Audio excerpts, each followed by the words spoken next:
ಕರಿತೀನಿ ತಡ್ರಿ. ಭಾರತಿ, ಭಾರತಿ ಹೊರಗಡೆ ಬಾರಮ್ಮ.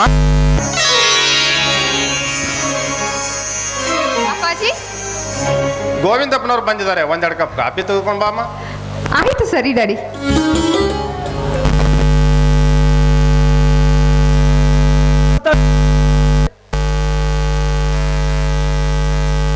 ಮದುವೆ ಒಂದು ಮಾಡಿ ಮುಗಿಸಿದ್ರ ನಮ್ಮ ಜವಾಬ್ದಾರಿ ಮುಗಿದೋಯ್ತು ನೋಡ್ರಿ.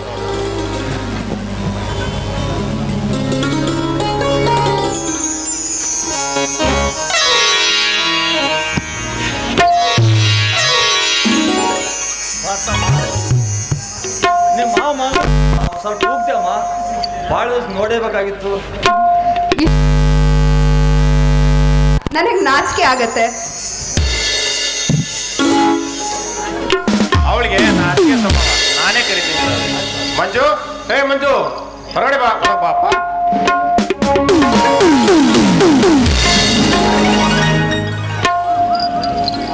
ಇವರು ಗೋವಿಂದಪ್ಪನವ್ರು ಅಂತ ನಮ್ಮ ಮನೆ ಹಿತೈಷಿಗಳು. ನಮಸ್ಕಾರ ಯಜಮಾನ್ರೆ. ನಮಸ್ಕಾರ ಸಾಹೇಬ್ರ.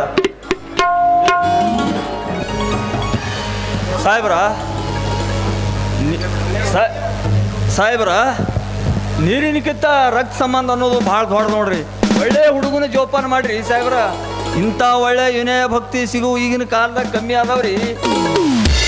ಹಾ ಭಾರತಿ, ನಿನ್ನ ಮದುವೆ ನಿಶ್ಚಯ ಮಾಡೋ ಸಲುವಾಗಿ ಊರಲ್ಲಿ 4 ಜನ ಪ್ರಮುಖರಿಗೆ ಮಾಡು. ಮತ್ತೆ ನಿನ್ನ ಗೆಳತಿಯರು ಕೂಡ ಹೋಗಿ ವಿಷಯ ತಿಳಿಸಿ ಬಾ.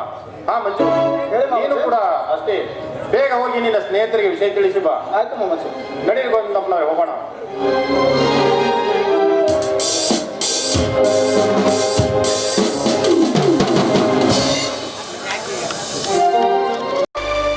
ನಾನು ಬೇಗ ಹೋಗಿ ಈ ವಿಷಯ ನನ್ನ ಸ್ನೇಹಿತರಿಗೆಲ್ಲ ತಿಳಿಸಿ ಬರಬೇಕು. ಮಾಮಾಜಿ ನೀನು ಬರ್ತೆ? ಒಂದ್ ನಿಮಿಷ ನಿಂತ್ಕೊಳ್ಳಿ, ಊಟ ಮಾಡ್ಕೊಂಡು ಹೋಗಿವ್ರಂತೆ.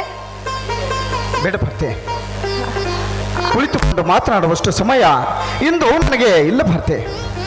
ಇನ್ನು ಮುಂದೆ ಯಾವಾಗಲೂ ನೀನು ನನ್ನ ಜೊತೆಯಲ್ಲಿ ಇರ್ತೀಯ. ಕುಳಿತುಕೊಳ್ಳುವ ಸಾಕಷ್ಟು ಮಾತಾಡುವಂತೆ. ಅಲ್ಲ ಮಾಮಾಜಿ, ನೀವು ಬರೋದೇ ಅಪರೂಪ ಅಂತೆ. ಬಂದ್ರೂ 3-4 ದಿನ ಮಾತ್ರ ಇರ್ತೀರಾ. ನಿಮ್ಮ ಜೊತೆ ಮನಸ್ಸು ಬಿಚ್ಚಿ ಮಾತಾಡಬೇಕು ಅಂತ ತುಂಬಾ ಆಸೆ ಇದೆ. ಇವತ್ತು ಹೇಗಿದ್ರು ಯಾರೂ ಮನೇಲಿಲ್ಲ, ನೀವಿಲ್ಲೇ ಕೂತ್ಕೊಳ್ಳಿ 1-2 ನಿಮಿಷ. ಮಾತಿ, ಈಗ ಅದೆಲ್ಲ ಆಗೋದಿಲ್ಲ. ನಾನು ಹೋಗಿ ಬರ್ತೇನೆ. ಯಾಕೆ ಮಾಮಾಜಿ, ನನ್ನ ಮಾತಿಗೆ ನಿಮಗೆ ಮಾನ್ಯತೆ ಇಲ್ವಾ? ಖಂಡಿತ ಇದೆ ಭರ್ತಿ. ಅನಿರೀಕ್ಷಿತವಾಗಿ ನಾವಿಬ್ಬರು ಎಂದು ಏಕಾಂಗಿಯಾಗಿದ್ದೇವೆ. ಮದುವೆಗಿಂತಲೂ ಮುಂಚೆ ಒಂದೇ ಒಂದು ಮಾತು ಕೇಳಬೇಕೆಂಬ ಆಸೆ ನನಗೆ. ನಾನು ಕೇಳ್ಬೋದಾ ಭರ್ತಿ? ಅಯ್ಯೋ ಕೇಳಿ, ನಾನು ಮನಸ್ಸು ಬಿಚ್ಚು ಹೇಳ್ತೀನಿ. ಅಷ್ಟೇ ಇಲ್ಲ, ನಾನೇನು ಬೇರೆಯವಳ? ಎಷ್ಟೇ ಆದರೂ ನಾನು ನಿಮ್ಮ... ಅದು ನನಗೆ ಗೊತ್ತು ಭರ್ತಿ. ಆದರೆ ನಾನೀಗ ಕೇಳುವ ಮಾತಿನಿಂದ ಆ ನಿನ್ನ ಮನಸ್ಸಿಗೆ ತಪ್ಪು ತಿಳಿಯಬಾರದು. ನಾನು ನನ್ನ ಹೆತ್ತವರನ್ನು ಕಳೆದುಕೊಂಡ ಮೇಲೆ ಅನಾಥನಾಗಿ ಬೀದಿಯ ಮೇಲೆ ಬದುಕಬೇಕಾದವನು. ಆ ನಿಮ್ಮ ತಂದೆಯವರು ಕೊಟ್ಟ ಆಶ್ರಯದಲ್ಲಿ ಬೆಳೆದು ನಾನು ದೊಡ್ಡವನಾದ. ನಿಮ್ಮ ತಂದೆಯ ಋಣ ಮುಟ್ಟಿಸುವ ಭಾರ ಇಂದು ನನ್ನ ಪಾಲಿಗೆ ಬಂದಿದೆ. ನಮ್ಮಿಬ್ಬರ ಮದುವೆ ಮಾಡಲು ನಿರ್ಧಾರ ಮಾಡಿದ್ದಾರೆ. ಈ ವಿಷಯದಲ್ಲಿ ನನ್ನ ಅಭಿಪ್ರಾಯ ಎಷ್ಟು ಮುಖ್ಯವಾಗಿದೆಯೋ ಅಷ್ಟೇ ನಿನ್ನ ಅಭಿಪ್ರಾಯ ಕೂಡ ಮುಖ್ಯವಾಗಿದೆ. ನಾನಂತೂ ನಿನ್ನನ್ನು ತುಂಬಾ ಪ್ರೀತಿಸ್ತಾ ಇದ್ದೇನೆ. ಆದ್ರೆ ನೀನು ನನ್ನನ್ನು ಮನಸಾರೆ ಪ್ರೀತಿಸ್ತಾ ಇದ್ದೀಯೋ ಅಥವಾ ಇಲ್ಲವೋ? ಈ ವಿಷಯದಲ್ಲಿ ಸಂಕೋಚ ಪಡದೆ ಮನಬಿಚ್ಚಿ ಹೇಳ್ಬರ್ತೆ. ನಿಜ ಹೇಳಬೇಕು ಅಂತ ಹೇಳಿದ್ರೆ, ನನ್ನ ಹೃದಯದಲ್ಲಿ ಈ ಪ್ರೀತಿಯ ಹೂ ಯಾವಾಗ ಹರಟೋ ಅಂದೇ ಮಕ್ಕಳನ್ನ ನೀಡುವ ತುಂಬಿ ಅಂತ ತಿಳ್ಕೊಂಡಿದ್ದೀನಿ. ನಾನು ನಿಮ್ಮನ್ನೇ ಮದುವೆ ಆಗ್ಬೇಕು ಅಂತ ನಿರ್ಧಾರ ಕೂಡ ಮಾಡ್ಕೊಂಡಿದ್ದೀನಿ. ಇದ್ರು ನಿಮ್ ಜೊತೆ, ಸತ್ರು ನಿಮ್ ಜೊತೆ. ಹಾಗಂತ ನಿಮ್ಮ ಪಾದ ಮುಟ್ಟಿ ಪ್ರಮಾಣ ಮಾಡ್ತಾ ಇದ್ದೀನಿ ಮಾ.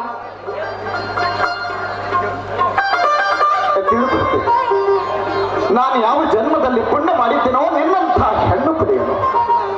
ನಿನ್ನ ಅಭಿಪ್ರಾಯ ನಾನೇಕೆ ಕೇಳಿದ್ದೇನೆಂದ್ರೆ, ನೀನು ವಯಸ್ಸಿಗೆ ಬಂದ ಹೆಣ್ಣು, ಮೇಲಾಗಿ ಸುಶಿಕ್ಷಿತೆ. ಆ ನಿನ್ನ ಆಸೆ, ಆಕಾಂಕ್ಷೆ, ನಿನ್ನ ಅಭಿಪ್ರಾಯಗಳಿಗೆ ನಾನು ಅಡ್ಡಿ ಆಗಬಾರ್ದು ಅಂತ ಕೇಳಿದ್ದೇನೆ ಹೊರತು ಈ ನಿನ್ನ ಮನಸ್ಸು ನೋಯಿಸಲು ಅಂದ ಬರ್ತೇನೆ. ನಾನು ಯಾವತ್ತಾದ್ರೂ ನಿಮ್ಮ ಮನಸ್ಸಿಗೆ ನೋವು ಮಾಡಿದ್ದೀನೇನು? ಇಲ್ಲ ಭರ್ತಿ, ನೀನು ನನ್ನನ್ನು ತುಂಬಾ ಪ್ರೀತಿ ಗೌರವದಿಂದ ಕಂಡಿದ್ದೀನಿ. ನಾನು ಅಷ್ಟೇ ಯಾವ ಜನ್ಮದಲ್ಲಿಯೂ ನಿನಗೆ ತೊಂದರೆ ಆಗದಂತೆ ನೋಡಿಕೊಳ್ಳುವೆನೆಂಬ ಭರವಸೆ ನನಗೆ. Thank you so much Manju, thank you very much. ಆದಷ್ಟು ಬೇಗ ನಮ್ಮಿಬ್ರು ಮದುವೆ ಆದ್ರೆ ನಿಮ್ಮ ಕೂದಲು ನೋವಾಗಬಾರ್ದು, ಆ ರೀತಿ ಸತಿಯಾಗಿ ಬಾಳ್ತೀನಿ. ಆಯ್ತಾಯ್ತು, ಈಗ ಅಡುಗೆ ಮಾಡ್ತೀನಿ, ಊಟ ಮಾಡಿವ್ರಂತೆ, ಬನ್ನಿ. ಬೇಡ ಭಕ್ತೆ, ಈಗ ತುಂಬಾ ಟೈಮ್ ಆಗಿ ಹೋಗಿದೆ. ಮತ್ತೇನೇನ್ ಬೇಕು ನಿಮ್ಗೆ? ನನಗೆ ಸಿಹಿ ಮುತ್ತುಗಳು ಕೊಟ್ರೆ ಅಷ್ಟೇ. ಆಹಾ ಮಾಮಾಜಿಯವರೇ, ಇದಕ್ಕೆಲ್ಲ ಇನ್ನ ಲೈಸೆನ್ಸ್ ಸಿಕ್ಕಿಲ್ಲ. ಯಾಕೆ?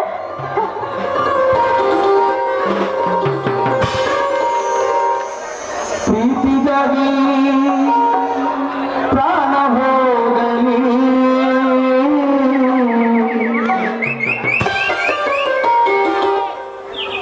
ನಿನ್ನ ಕೈ ನೀಡಲಾರೆ,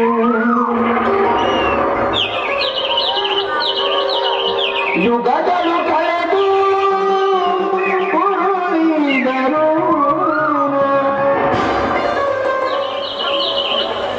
ನೀನೇ ನಮ್ಮ ಜೀವದ ಜ್ಯೋತಿ, ಪ್ರೀತಿಗಾಗಿ ಪ್ರಾಣ ಹೋಗಲಿ,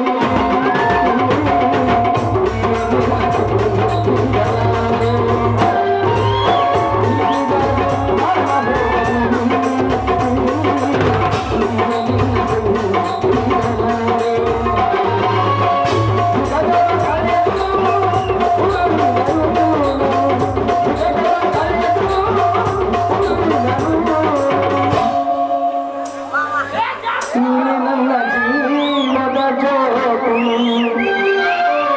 ಪ್ರೀತಿಗಾಗಿ ಪ್ರಾಣ ಹೋಗಲಿ, ಪ್ರಿಯ ನಿನ್ನ ಕೈ ಬಿಡಲಾರೆ,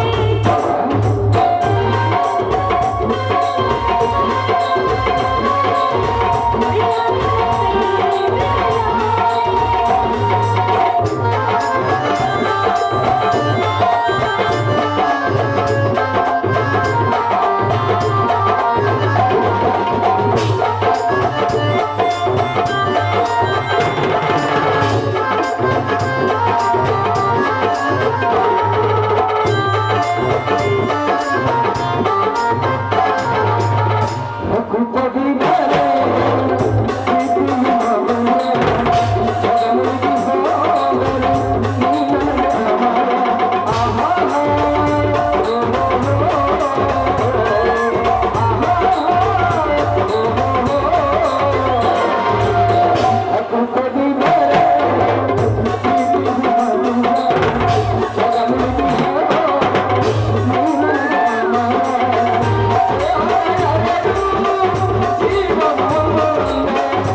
ಪ್ರೀತಿಸುವ ಭಯಬೇಕು, ಪ್ರೀತಿಗಾಗಿ ಪ್ರಾಣ ಹೋಗಲಿ, ಪ್ರಿಯ ನಿನ್ನ ಕೈ ಬಿಡಲಾರೆ, ಪ್ರೀತಿಗಾಗಿ ಪ್ರಾಣ ಹೋಗಲಿ, ಪ್ರಿಯ ನಿನ್ನ ಕೈ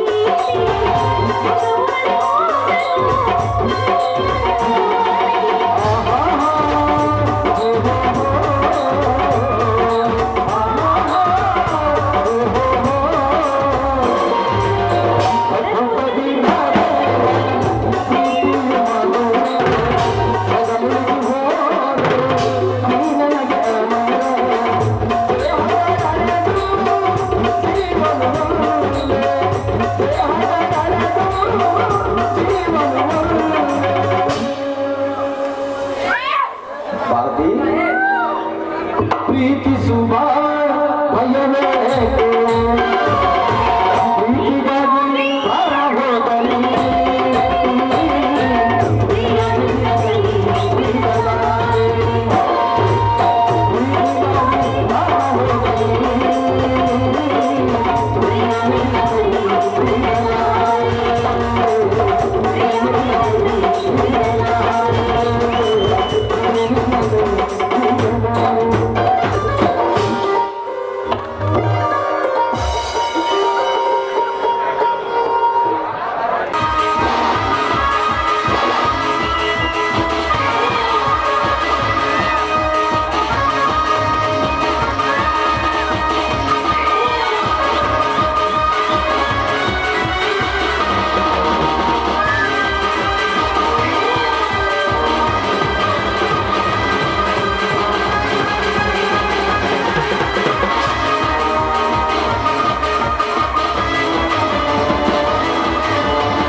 ಮನ